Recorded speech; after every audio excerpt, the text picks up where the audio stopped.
So you're driving down Highway 61 and you see the creamery on the side of the road. You know the dairy store's attached, so you pull over and you get a gallon of milk. And then you realize there's a whole refrigerator case of ingredients. So I've got my bag, let's head to my house and see what we can come up with this month.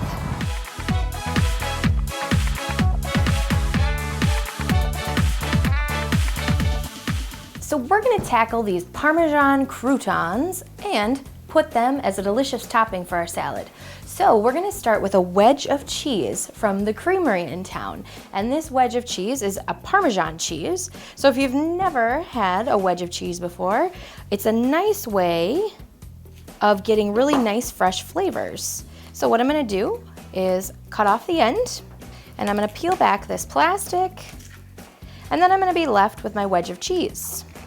And now, to get ready for my crouton, I'm going to take the finest side of my box grater and I'm going to start shredding my cheese. Now, Parmesan cheese is a hard cheese, remember, so it's going to take a little bit more elbow grease. We are looking for about a cup of shredded Parmesan cheese. That'll be about half of our wedge. Oh. That looks pretty good. So let's start making our cheese croutons. So some people call these croutons and some people call these crisps. It just kind of all depends. So what I'm gonna do is I have a pan lined with parchment paper, and what I'm gonna do is take just a little pinch of cheese and I'm gonna make a nice little pile. And I want it to be circular. And I'm a big fan of measuring by my knuckle, so I want it to go about halfway up my finger. And it looks like it does that. So when these melt down, they're gonna spread out a little bit, so I wanna give them some space. You can see they're kind of starting to look almost like a little round cracker, and they haven't even cooked yet. You have some choices when you're making this. You can leave these plain and then they'll just be a Parmesan cracker, but with the fact that my recipe that you're gonna see in just a few moments is Italian, I'm going to make these Italian Parmesan crisps. And now what I'm gonna do is I'm just going to, over a clean side of my cutting board, I'm gonna grab some thyme. You're just gonna grab that piece of thyme on the thinner end of things and pull, and pull down so that you get those leaves to start to fall off. When you start to do this, you're gonna release some of the oils in that thyme, so you'll start to smell some of those Italian flavors. So now, clean off my knife and just grab a little bit of pinch and sprinkle them over the top. Sometimes I wonder if people think I eat like this every night. On Sunday nights, we order pizza, so this isn't every night dinner. So now I have all of my Parmesan croutons ready to go into the oven. It's pretty dang easy peasy with just 2 ingredients. So I'm gonna load this into a 400-degree oven for 3, 4, 5 minutes. It depends on how thick you make your piles of cheese, and then we'll take a peek and see what they look like. And while they're in there, let's make some salad dressing.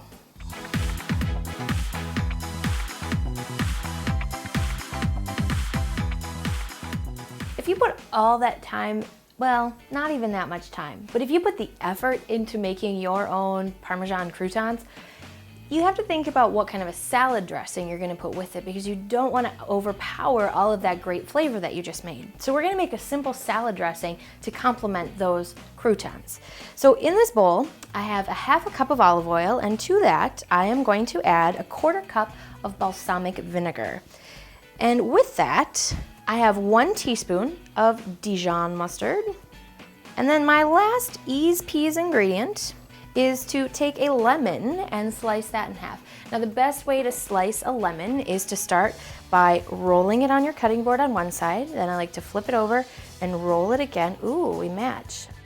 And then I'm going to slice it in half. The reason that I wanted to roll that lemon first is it breaks down some of the membrane on the inside and then it's easier to juice. So then I'm just going to squeeze it over my fingers in case you get some sort of seed surprise along the way. Oop, I felt a seed hit my hand. And then do a little shake. And actually, I only need half a lemon for this recipe, so now I need to emulsify my dressing. So I've got all those ingredients in there, and the vinegar and the oil start to separate. So I want to have a whisk, and I want to start stirring and stirring and stirring and stirring and stirring and stirring and stirring, and going really, really quick, but not splashing over the edge of my bowl, because that's going to make a mess. So when I do this, that balsamic vinegar is gonna break apart and it's gonna start making that dressing. This is the perfect dressing to make because once you do get it emulsified, you can actually let it sit for a half an hour before it starts to separate. So now, we just need to wait for our croutons to come out of the oven so we can build our salad. So I have my last batch of Parmesan croutons cooling on the tray, and now it's time to start building our salad. So here's our little family secret about this. We have this tendency in our family to, whenever we have store-bought croutons and someone bites into one at dinner, it starts being this and we start telling these stories, and then someone says, sorry, can you repeat that? This Parmesan crouton recipe adds just enough crunch that you can still have a conversation around the table. So I have my salad dressed, and now what I'm gonna do is I'm gonna grab my bowl to get ready for my meal. I'm gonna take a little scoop of my salad. You could do this with whatever lettuce combination you want. And then I'm just gonna add a couple of my Parmesan croutons to the top of my salad. And we're ready for dinner.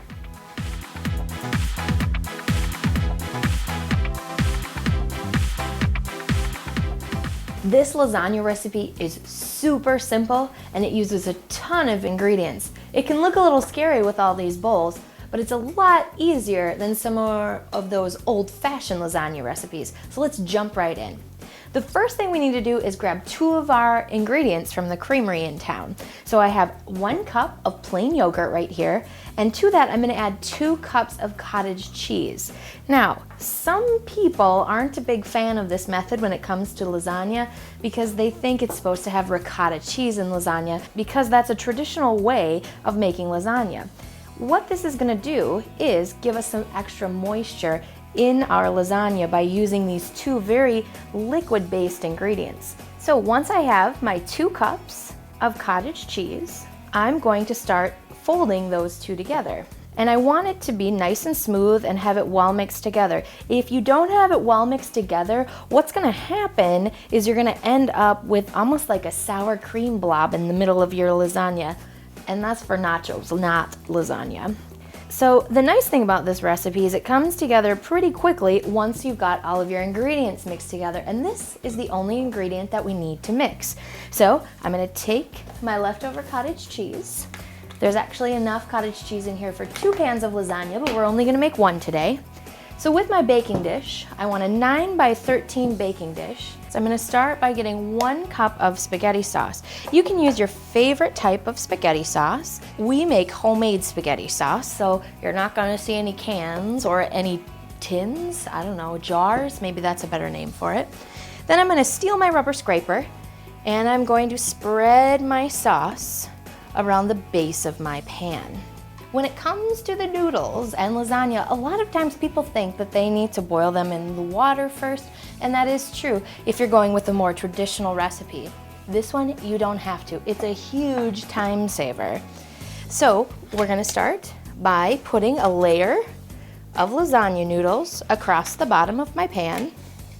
So once I have this nice layer on the bottom of my pan, I've got a good base situated and started so that I can start piling together all of my different cheeses into my pan. But before I do that, I want to protect those noodles with a layer of sauce. So what I'm going to do is come back in with another cup of spaghetti sauce, and I'm just going to pour it willy-nilly. And then I'm going to grab my plain yogurt and my cottage cheese mixture, and I'm going to add 1 cup of that now. And I'm going to just lay that right on the top, and I'm going to take my rubber scraper and I'm going to start spreading this back and forth to cover up all of my noodles. I know that 1 handful of cheese equals 1 cup of cheese, so I don't need to take the time to use my measuring cup. But if you're a person that doesn't do a lot of cooking, you might want to take the safe way and use that measuring cup. Now, you could make this a vegetarian lasagna by taking some mushrooms like I'm going to do, and I'm just going to simply make some layers with my mushrooms. I'm going to take about 1/3 of my carton of mushrooms and just sprinkle them throughout. But if you want to give it some extra kick, you can take sausage, you can take hamburger. We have our own beef because I live on a farm, and I'm just gonna use the hamburger that we have. Because I know exactly what's in the seasoning of my homemade spaghetti sauce, I don't have to flavor my hamburger, but you totally could. So I'm gonna take about 1/3 of my hamburger, and now I'm going to sprinkle that just across the top. And if your thirds aren't exactly right, that's okay, because if everybody slices through and gets each of the layers, they'll eventually get all of those flavors in there. So now that I have all of that in there, I'm just gonna keep stacking my layers over and over and over again. So now I just start, just like I did, with making another layer in my lasagna pan. The nice thing about this recipe is it's super simple. We always have all of these ingredients on hand.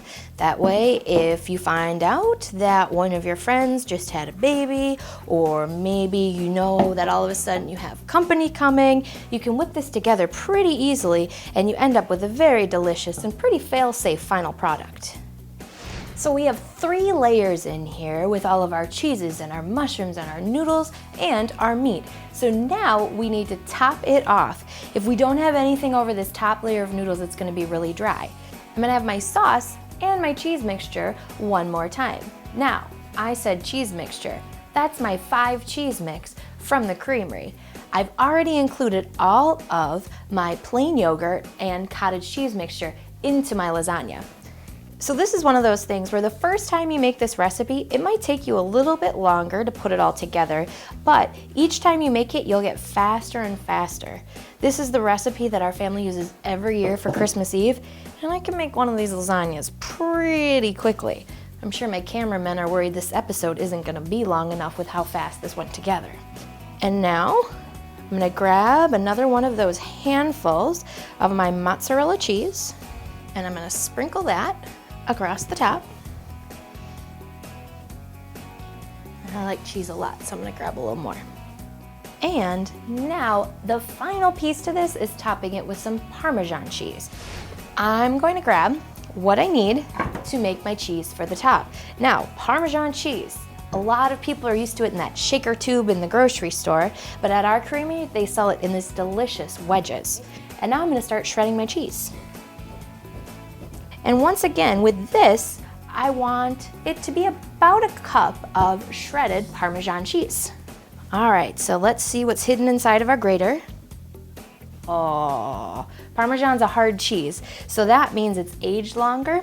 So that also means it's good for your lactose intolerance friends because there's not as much lactose in it, so less chance of tummy ache, but it does take a little bit more elbow grease to get all of that cheese grated for the recipe.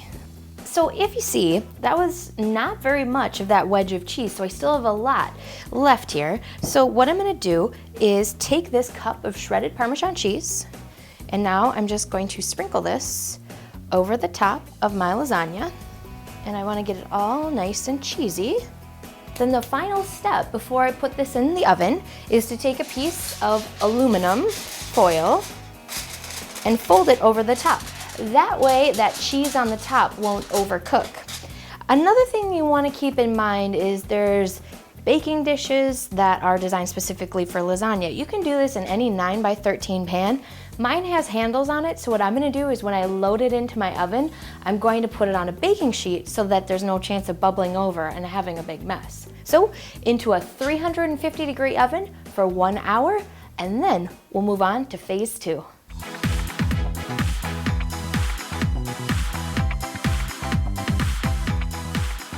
After the first hour in a 350-degree oven covered in tin foil, I popped the tin foil off and put it back in for another 15 minutes. And now my lasagna is baked to perfection. I'm really tempted to slice into it, but it's a lot easier if we wait 15 minutes before we slice into it. While we wait, let's make some delicious dessert with that leftover yogurt from the Hastings Creamery.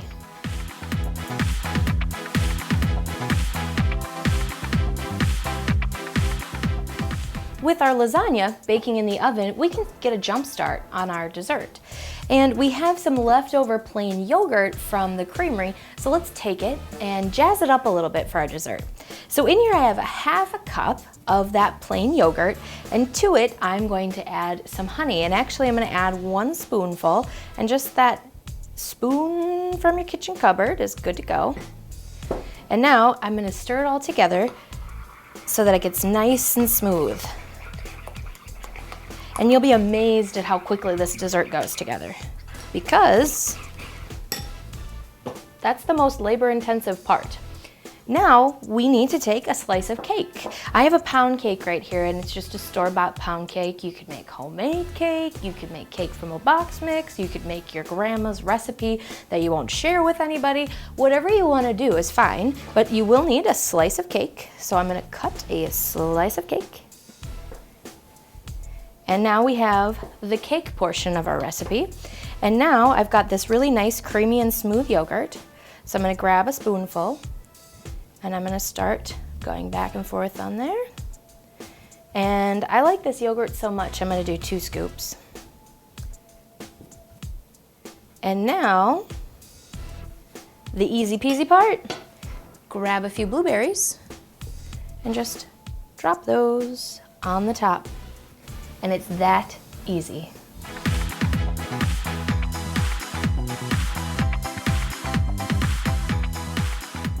I let my lasagna sit on my stovetop for 15 minutes, sliced it up, and plated my first piece. It looks delicious. Not only that, I've got a full meal here thanks to Hastings Creamery. So we have 2 different types of cheeses from the creamery, the shredded cheese mix and those delicious slices of Parmesan, and we got some plain yogurt that we were able to turn into a main dish and a dessert. So remember, the apron might be optional, but the flavor isn't.